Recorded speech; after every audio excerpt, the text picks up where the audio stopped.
Friends, welcome to TET math with concept. आज के इस वीडियो में जैसा कि आप लोगों ने पढ़ लिया है कि अब हमें अपनी तैयारी को अधूरी नहीं रखनी है, यानी तैयारी को पूरा कर लेना है। और उसके साथ ही साथ आज के इस वीडियो में हम ऐसा टॉपिक आज का पढ़ने जा रहे हैं जो आपके second semester and fourth semester दोनों में काम आएगा। तो इस वीडियो को पढ़ने के बाद विथ गारंटी में बता रहा हूं, इस 10 क्वेश्चन को करने के बाद और साथ ही साथ जैसे ही ये 10 क्वेश्चन फिनिश होंगे दोस्तों, हम पूरा का पूरा 5 एक्सरसाइज को भी करेंगे। एक्सरसाइज जो है वो आपके लास्ट में दिया जाएगा वीडियो के, जिसमें आपको 5 क्वेश्चंस दिए जाएंगे और इस 5 क्वेश्चंस का जवाब ध्यान से सुनिएगा। इन 5 क्वेश्चंस का जवाब जो मुझे मेरे टेलीग्राम चैनल पे देगा, जिसकी लिंक मैं अपने डिस्क्रिप्शन बॉक्स में आप सबको दे दिया हूं। टेलीग्राम चैनल पे आप मुझे अपने कॉपी पर लगाकर इन पांचों क्वेश्चन का उसकी पिक खींच के अपने नाम के साथ पोस्ट करेंगे।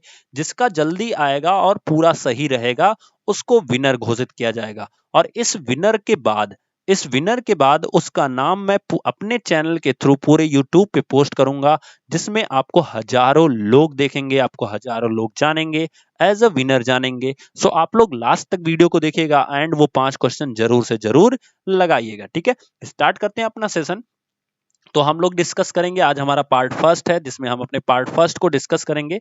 इसके बाद हम कल हमारा जो पार्ट आएगा वो सेकंड पार्ट रहेगा एंड इसके बाद हमारा इसी तरह से पार्ट लगते जाएंगे, तब तक लगेंगे जब तक आपके डीएलएड में इसकी तरह से पूछे गए क्वेश्चंस और टेट में सुपर टेट में सारे क्वेश्चंस कवर नहीं हो जाते हैं, जिससे आपको कहीं और जाके पढ़ने की जरूरत ना पड़े। क्लियर? आगे देखते हैं कि क्या होता है अनुपात। सबसे पहली चीज अनुपात, ध्यान से समझिएगा कि अगर दो बीकर आपके सामने रखे जाएं, एक में कहा जाए कि ये 10 लीटर पानी है और एक में कहा जाए इसमें पानी 20 लीटर है। बिल्कुल ध्यान से समझिएगा।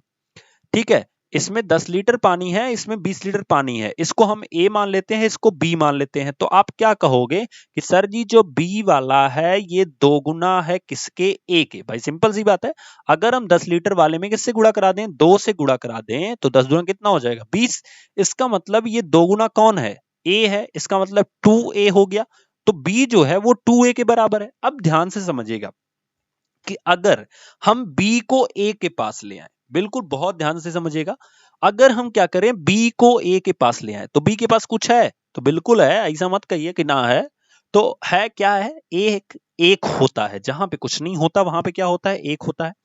तो जब हम बी को ए के पास लाएंगे तो ये हो जाएगा ए अपान बी, क्योंकि बी इधर आ रहा है, ए के पास आ रहा है और बी यहां पे गुणा कर रहा है। तो जब यहां आएगा तो ये क्या करेगा? भाग करने लगेगा। ठीक है, तो जब यहां आ गया तो ये हो गया ए अपान बी। अब बात आती है कि ये एक अकेला हो गया और ऊपर से ये संख्या है, तो संख्याओं को एक तरफ कर लो। तो जब हम दो को इधर लाएंगे और बी को इधर लाएंगे, ठीक है, तो दो दो भी यहाँ पे गुणा कर रहा है, तो इधर क्या करेगा? भाग करेगा। तो उसको हम लिख सकते हैं 1/2। ठीक है, क्योंकि 2 भाग करेगा और बी भाग करेगा, जो इधर जाएगा इधर उधर उसी को भाग करवाना है। अब इसी को हम लिख सकते हैं रेशियो के फॉर्मेट में, a ratio b is equals to 1:2। ध्यान रखना कि रेशियो कभी भी किसी भी राशि के मान को नहीं बता सकता है, एग्जैक्ट मान को। जैसे अगर कहा जाए कि 2 बीकर में पानी 1:2 के अनुपात में है, तो वो पानी 1 लीटर 2 लीटर भी हो सकता है, वो पानी 2 लीटर 4 लीटर भी हो सकता है, वो पानी 6 लीटर और 12 लीटर भी हो सकता है, वो पानी 10 लीटर और 20 लीटर भी हो सकता है। समझ में आई बात? मतलब सीधी बात है कि बी में हमेशा दोगुना है। यही मैंने आपको समझाया कि बी जो है वो दोगुना होगा ए वाले से, यानी अगर यहाँ 1 लीटर है तो इसमें 2 लीटर होगा, यहाँ 2 है तो इसमें 4 होगा, यहाँ 6 है तो 12 होगा, यहाँ 10 है तो 20 होगा, जैसा कि यहाँ पे एग्जांपल दिया गया। तो नोट डाल के लिख सकते हो कि जो अनुपात होता है वो किसी भी राशि के एग्जैक्ट मान को प्रदर्शित नहीं कर सकता है। दूसरा चीज नोट डाल के लिखना इस चीज को भी कि कभी भी अनुपात जो होता है वो असमान राशियों में नहीं बनाया जा सकता है, असमान राशियों के मात्रकों के साथ नहीं बनाया जा सकता है। जैसे समझिएगा, राशियों के मात्रकों के साथ नहीं बनाया जा सकता है। जैसे मान लीजिए कि आपके एक बीकर में पानी है, ठीक है, और एक में मैं चीनी भर देता हूं। अब पानी भी इसमें 1 लीटर है और इसमें चीनी 1 किलोग्राम है, तो इनका कभी भी अनुपात नहीं बन सकता है। ध्यान रखिएगा, क्यों नहीं बन सकता है? बिकॉज ये लीटर में है और ये किस में है, किलोग्राम में है। दूसरी भाषा में समझो, अगर कहा जाए एक छोटा सा डिब्बा है, उसमें 200 ग्राम पानी है। कितना पानी है, 200 ग्राम। और एक उससे बड़ा सा डिब्बा है जिसमें कितना पानी है, जिसमें हम कह देते हैं 2 किलोग्राम पानी है। तो इसको भी हम अनुपात में नहीं लिख सकते हैं तब तक जब तक हम किलोग्राम को ग्राम में ना लिख दें। मतलब 2000 ग्राम अगर लिख दें हम इसको, तब हम इन दोनों का अनुपात निकाल सकते हैं। लेकिन कभी भी इन दोनों का अनुपात हम नहीं निकाल सकते हैं। तो ये नोट डाल के उदाहरण में लिख लीजिए कि अगर राशियों के मात्रक समान नहीं है तो उनका अनुपात नहीं निकाला जा सकता है। दोस्तों, हम अपने 10 क्वेश्चन को सॉल्व करेंगे, जिसमें आप भी सॉल्व करते रहोगे मेरे साथ। At the end of the video आपको 5 क्वेश्चन एक्सरसाइज को मिलेंगे, जिसके लिए आप बहुत ध्यान से देखिएगा। एंड वो एक्सरसाइज के क्वेश्चंस आपको इसी वीडियो के क्वेश्चंस के थ्रू मिलते जुलते रहेंगे। अब हम अपने पहले क्वेश्चन पे आते हैं।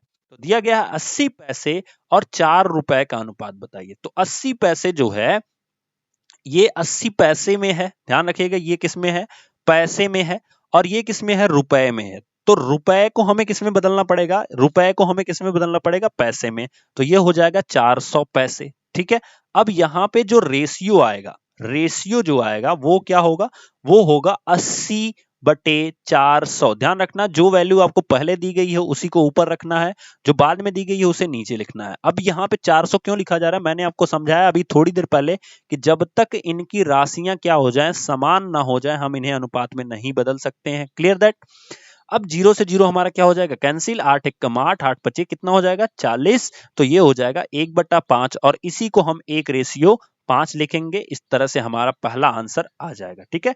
नेक्स्ट क्वेश्चन में आप लोग जरा सा फटाफट बताइए कमेंट करके, आपको 20 सेकंड का टाइम मिलता है। जल्दी जल्दी। तो यहां पे आपको दिया गया है ए की वैल्यू 500 मीटर दी गई है। बिल्कुल ध्यान से समझना, मैं ए की वैल्यू क्यों लिख रहा हूं, क्योंकि अच्छा लगता है थोड़ा सा रेशियो लिखने में। मैं मान लिया हूं कि इसका मान ए है और इसका मान क्या है, हम बी मान लेते हैं। तो ये 5 किलोमीटर है। ध्यान देना, यहाँ किलोमीटर हो गया, यहाँ मीटर हो गया। इसका मतलब सबसे पहले हमें इसमें किस में बदलना पड़ेगा, तो मीटर में बदलना पड़ेगा। तो ये हो जाएगा 5000 मीटर और ये हो गया 500 मीटर। तो इसको जब हम अनुपात में लिखेंगे, यानी A/B लिखेंगे, तो A का मान कितना है, 500 है, और B का मान कितना है, 5000 है। इसमें से 2 जीरो से 2 जीरो कैंसिल, 5 एकम 5, 5 दहा में 50। तो ये हो जाएगा 1:10। ये इसका आंसर हो जाएगा। ठीक है। याद रखना, रेशियो का कोई भी मात्रक नहीं होता है, अनुपात का कोई भी मात्रक नहीं होता है। क्यों नहीं होता है, क्योंकि ये 500 मीटर अगर यहाँ लिखा रहे और ये वाला मीटर यहां लिखा रहा है, तो ये मीटर से मीटर क्या हो जाएंगे, कैंसिल हो जाएंगे, क्योंकि वो समान राशियों में विभाजित हो जाते हैं। इसीलिए कभी भी अनुपात का मात्रक नहीं होता है। नेक्स्ट क्वेश्चन, 50 और 90 का अनुपात बताइए। तो बहुत सीधा सा अनुपात है, 50/90 कर देंगे। तो रेशियो इज इक्वल्स टू 50/90। 0 से 0 कैंसिल, अनुपात कितना आ गया, 5:9। नेक्स्ट क्वेश्चन, 1.2 और 1.8 का अनुपात बताइए। आप लोग बताइए फटाफट।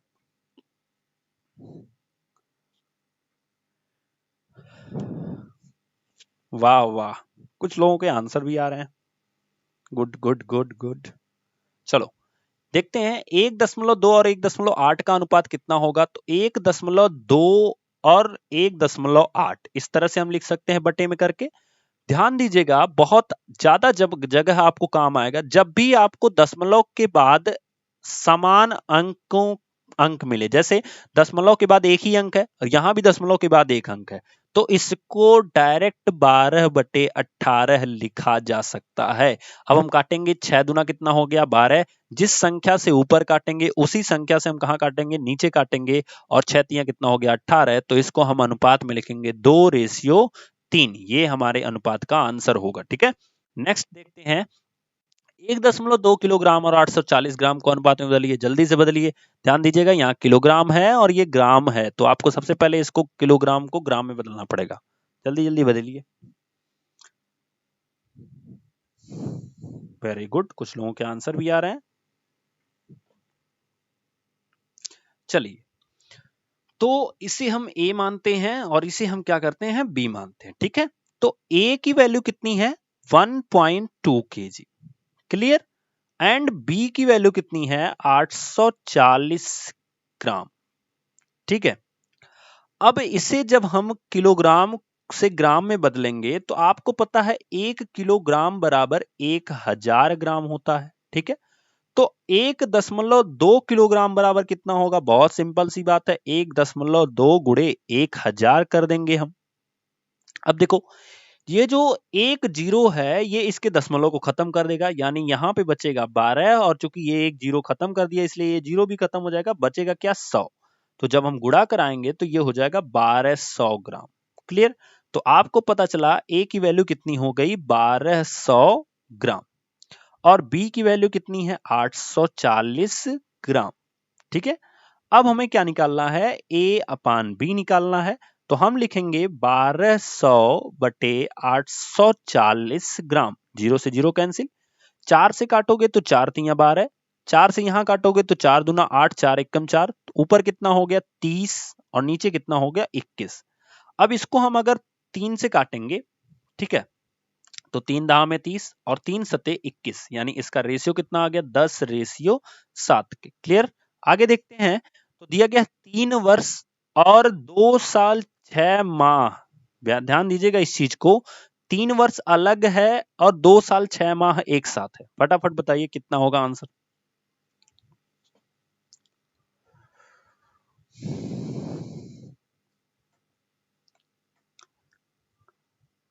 तो इसको हम सॉल्व करते हैं, तो इसकी वैल्यू ए हो गई और इसकी वैल्यू क्या हो गई बी हो गई। ठीक है। अब देखो ए का मान 3 वर्ष लिखा है। 3 वर्ष का मतलब क्या हो गया कि एक वर्ष में कितने महीने 12, तो 3 वर्ष में कितने 12 तिया कितना हो गया 36 माह। हम दोनों को एक ही मात्रक में लिखेंगे। एंड बी का मान लिखा है 2 वर्ष 6 माह। ध्यान से समझिएगा इस चीज को। तो 2 साल में कितने महीने 24, और 6 महीने और जोड़ोगे तो टोटल कितने हो गए 30 माह। ठीक है। अब यहाँ पे ए बटा बी जब आप करोगे तो ए की वैल्यू कितनी है 36 और इसकी वैल्यू कितनी है 30।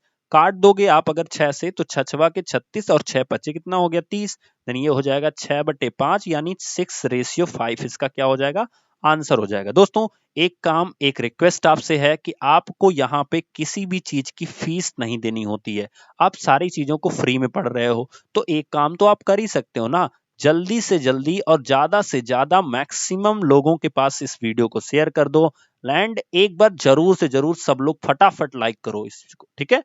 नेक्स्ट देखते हैं। तो दिया गया है 55 किलोमीटर और 40 किलोमीटर प्रति घंटे की। यहाँ पे देखो दोनों का मात्रक समान है इसलिए कोई प्रॉब्लम नहीं होनी चाहिए। तो हम इसको डायरेक्ट चेंज कर सकते हैं कि रेशियो यानी अनुपात जो होगा वो कितना होगा, वो होगा 55/40। 5 से काटोगे 11×5 = 55 और 5 से काटोगे 8 बार में जाएगा, तो इसको 11/8 यानी इसका अनुपात कितना हो जाएगा 11:8, इसलिए इसका आंसर कितना हो गया 11:8। नेक्स्ट क्वेश्चन दिया गया है 3.60 रुपए और 90 पैसे का अनुपात। तो इसे हम ए मानते हैं, इसे हम क्या मानते हैं बी मानते हैं। तो ए इज इक्वल्स टू कितना हो गया 3.60 रुपए। ध्यान दीजिएगा कि यहाँ पे पैसे है इसलिए इसको हमें किस में बदलना पड़ेगा पैसे में। तो 1 रुपए में कितने पैसे 100 पैसे, तो 3.60 में कितने पैसे 100 पैसे। ठीक है। 100 पैसे से गुणा करा देंगे तो 100 जो है ये दोनों जीरो इन दोनों अंकों को हटा करके दशमलव को इधर लेते आएंगे, तो ये हो जाएगा 360 पैसे। कितना हो गया 360 पैसे। एंड बी की वैल्यू कितनी हो गई 90 पैसे। जल्दी से जल्दी सब लोग शेयर करो पेज को। ठीक है। तो 90 पैसे। अब इनका जब हम अनुपात निकालेंगे तो ए बटे बी बराबर 360 बटे कितना हो जाएगा 90, जीरो से जीरो कैंसिल, 9 चौको कितना हो गया 36, और यहाँ पे नीचे एक बच जाएगा और अनुपात कितना आ जाएगा 4:1 के बराबर। ठीक है। नेक्स्ट क्वेश्चन देखते हैं। दिया गया है 2 व्यक्तियों की आय पर क्रमशः 56,000 रुपए और 9,600 रुपए का अनुपात बताइए। ठीक है। तो एक व्यक्ति की आय हम मान लेते हैं ए है और दूसरे वाले की बी है, तो इनका अनुपात ए बटे बी बराबर कितना हो जाएगा 56,000 बटे 9,600। इसको आप लगा के कमेंट बॉक्स में मुझे आंसर कीजिए फटाफट जल्दी से जल्दी। अगला सवाल दिया गया है, ध्यान से समझिएगा इस क्वेश्चन को क्योंकि इसके ऊपर बहुत सारे सवाल आपको बताऊंगा मैं। ठीक है। बहुत ध्यान से समझिएगा। इस क्वेश्चन में करना क्या है, तो दिया गया है 2:3, 6:7 और 8:9 का मिश्रित अनुपात बताइए। ऐसी सिचुएशन में आप क्या किया करो, A:B मान लिया करो, फिर अगला स्टार्ट किया करो B:C मान लिया करो, फिर अगला स्टार्ट किया करो C:D मान लिया करो। अब क्या करो कि इन्हीं रेशियो को बहुत ध्यान से लिखते जाओ। A:B आपने लिख लिया, अब इसकी स्टार्टिंग B से ही लिखोगे और B:C लिख लो, फिर स्टार्टिंग C से ही लिखोगे एंड इसको लिख लो C:D। क्लियर? अब देखो ध्यान से, इसके A:B का मान कितना होगा, A:B का मान जो होता है वो कितना है, आपको दिया गया है 2:3, बिल्कुल ध्यान से समझना, ठीक है। अगला B:C का मान कितना दिया गया है, 6:7। देखो 6 को मैं 3 के नीचे क्यों लिख रहा हूं, क्योंकि ये दोनों वैल्यू B की है, ठीक है। जिस तरह से B की इस रेशियो में 3 है, उसी तरह से B की इस रेशियो में कितनी है, 6 है, इसीलिए मैं 3 को 6 के नीचे लिखा हूं। एंड फिर हम क्या लिखे हैं, C को C के नीचे लिखेंगे, यानी C यहाँ पे कितना है, 7 है, और यहाँ पे C कितना है, 8 है, तो हम 7 के नीचे 8 को लिखेंगे, तो ये हो जाएगा 8:9। बहुत सिंपल से, ठीक है। अब क्या करना है, ध्यान से यहां देखना, इसके नीचे कितनी जगह खाली है, एक जगह खाली है, तो यहां पे एक खाना बनाओ ऐसे करके। फिर उसके बाद इसके नीचे एक जगह यहां पे, फिर इसके नीचे एक जगह यहां पे, ठीक है। अब इधर चलते हैं, तो इधर भी एक जगह खाली है और इधर भी एक जगह खाली है, यहां एक जगह खाली है। मतलब क्या हुआ कि आपको 4 जगहें भरनी है, सबके ऊपर और सबके नीचे जितनी भी जगह खाली है सबको आपको भरनी है। अब देखो ये 3 के बाद खाली है ना, तो यहां भी 3 लिख लो और यहां भी क्या लिख लो, 3 लिख लो, तरीका समझो। ये 7 के बाद खाली है तो यहां 7 लिख लो। अब ये किसके पहले खाली है, 6 के पहले खाली है तो 6 लिखो, ये किसके पहले खाली है, तो ये 8 के पहले खाली है, तो यहाँ पे क्या लिखो, 8 लिखो, ठीक है। तो हम यहाँ पे क्या लिख देंगे, 8 लिख देंगे, एंड ये भी क्या लिख देंगे, 8 लिख देंगे। अब आपको क्या करना होता है, इन तीनों वैल्यूज की गुणा करा दो, तो यहाँ पे कितना होगा, ध्यान से देखिएगा, 8 छक 48, 48 दूना कितना होता है, 96 रेशियो। अब देखो फिर 8 छक 48 और 48 तिया 40 तिया 120 और 8 तिया 24, 144 हो जाएगा रेशियो। 7 तिया 21/176 होता है। अगला देखते हैं, 9 सत्ते 63 और 63 तिया कितना होता है, 60 तिया 180, 3 त्रिका 9, 189 होता है। तो मिश्रित अनुपात कितना हो जाएगा, 96 रेशियो 144 रेशियो 176 रेशियो 189। अब मैं सीधी भाषा में बताता हूं, बिल्कुल ध्यान से समझना। जब आप इस तरह से सेट कर लेते हो ABBCCD, तो आपको दिख रहा है कि यहाँ पे क्या मिला है, A:B:C:D, 4 लोग मिले हैं, बराबर कर लो सीधा सीधा। अब क्या करो कि पहले 2:3 लिखो, तो 2:3 आपको लिख लेना है। दूसरे स्टेप में आप 6 यहां से स्टार्ट करोगे, 6:7 लिखो। तीसरे स्टेप में 8 यहां से स्टार्ट करोगे, 8:9 लिखो। अब 7 के ऊपर एक खाना खाली है, 9 के ऊपर एक यहाँ पे खाली है, फिर उसके ऊपर भी एक खाली है, 2 खाना खाली है। यहाँ पे देखो 6 के नीचे एक खाना खाली है, फिर उसके बाद 2 के नीचे एक खाना खाली है, फिर एक खाना खाली है, ठीक है। अब यहाँ पे करना क्या होता है, बहुत सिंपल है, ये 3 के बाद खाली है तो इसलिए यहाँ 3 यहाँ 3, ये 7 के बाद खाली है तो यहाँ 7, ये 6 के पहले खाली है तो यहाँ 6, ये 8 के पहले खाली है तो 8 और 8। अब सबका गुणा करा दो, ये आपका आंसर आ जाएगा। क्लियर हुआ? इसी तरह से अब आपको जो मैं एक्सरसाइज देने वाला हूं उसको बहुत आसान, आराम से, इत्मीनान से लगाना है, जल्दीबाजी नहीं करनी है, क्योंकि आंसर अगर गलत हो जाएगा तो विनर तो वैसे भी नहीं रहोगे। इसलिए क्वेश्चन जरूर से जरूर अच्छे से लगाइएगा। तो ये रही आपके सामने वो 5 क्वेश्चन की एक्सरसाइज। आई होप दोस्तों वीडियो पसंद आई होगी। जरूर से जरूर चैनल को लाइक कीजिए, सब्सक्राइब कीजिए एंड शेयर कीजिए, और फटाफट मुझे टेलीग्राम चैनल में अपना मैसेज भेजिए कि आपका आंसर कितना सही हुआ और कितना गलत हुआ, जिससे आपको विनर बनाया जा सके। तब तक के लिए थैंक यू दोस्तों, मिलेंगे नेक्स्ट वीडियो में नेक्स्ट टॉपिक के साथ।